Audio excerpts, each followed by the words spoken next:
Okay, now that we know so many things about importing samples, let's see what kind of editing on these audio tracks we can do.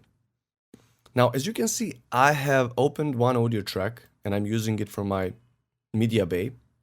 And if you're a Cubase 11 user and you want the exact same track, you can just type in sax solo in this search bar and you will get these tracks that I'm using. But again, it's not important at all for this practice.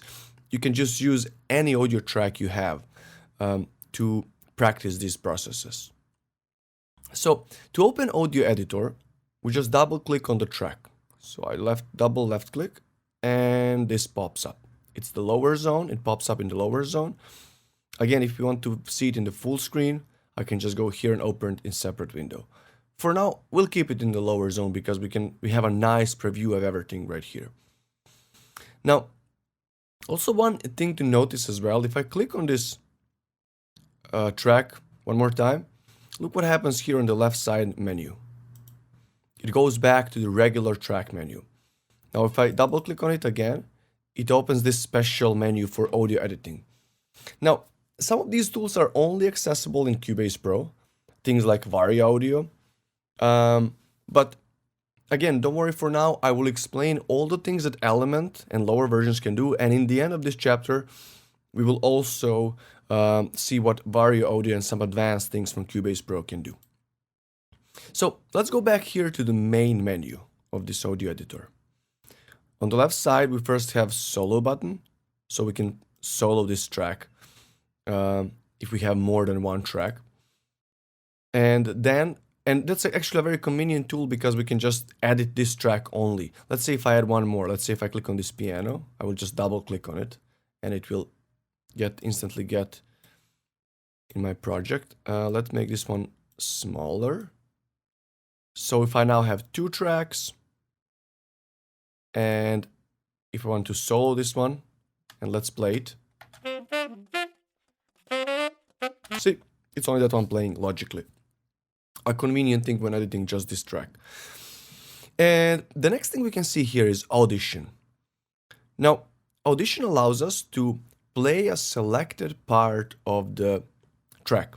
So if I go here to this tool menu and I go to my selection tool, range selection, let's say I select, so I just hold my left click and select the part I want, then I release it and I go play.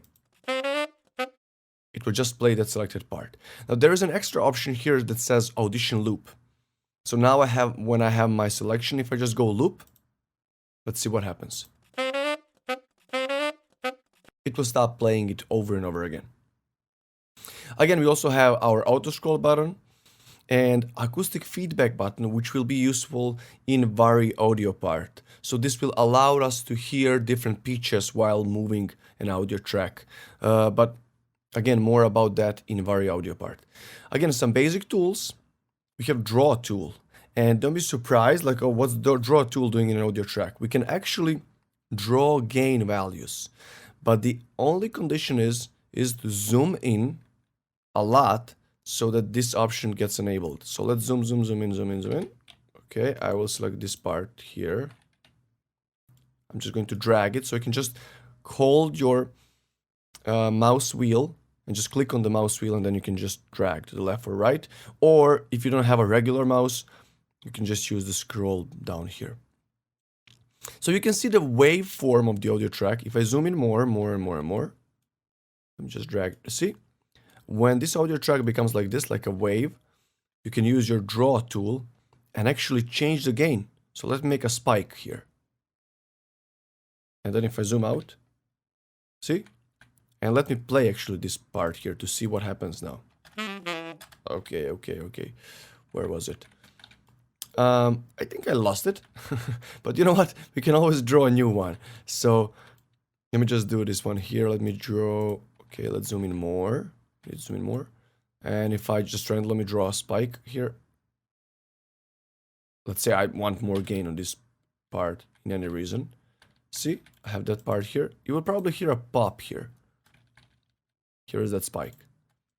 Let's click on it. Have you seen that click? You know, you don't want that to happen, but I was just demonstrating that, you know, that was like a sudden jump of a gain. Let's undo all of this. I will just press Control Z and these will disappear.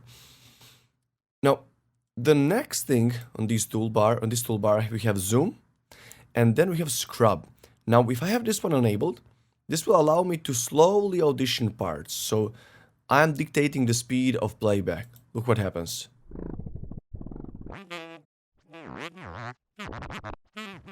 Oh, this is fun. It's like you're scrubbing an LP. Yeah, you can just do it for fun if you don't want to use it in editing. So you can just do it. How fun is that? Anyway, that's the scrub tool. Time warp, and I will have a separate video about time warping for now, so we'll skip it for now. Then we have play. So if I just click anywhere on the track and I hold my left click, I will play it all the time until I release it. When you release the left click, it will stop playing. Now, musical mode, we have covered this one in the beginning of the section about the media bay. And then if we go here to these three tools, we have show audio event. So basically, it will allow me, if I zoom out, I will see where is the beginning of this track, where is the end. The next two options we have here are edit active audio event only and show all selected audio events. Now, these two are used when we select several different tracks at the same time. So if I go and do the selection of these two tracks, look what happens. These both get selected in the audio editor, but only one is kind of whiter, or however you want to call it. It's kind of highlighted. And you can select these tracks here under the track area. I can say, do I want the piano track? Now this one gets highlighted. Or do I want the sax solo track? This option in the middle, edit active audio part, again allows me to edit only the track that is active. And the highlighted one is active. And the last option we have here is Vari Audio segment colors. This one is again related to Vari Audio. You will see how this one work in the audio, in the Vari Audio part. And again, I also have this info line. We can activate all of these lines right here. If I go to this middle settings button, setup window layout, I can have info line, regions, overview line. And this would be it for the audio editor. See you in the next video.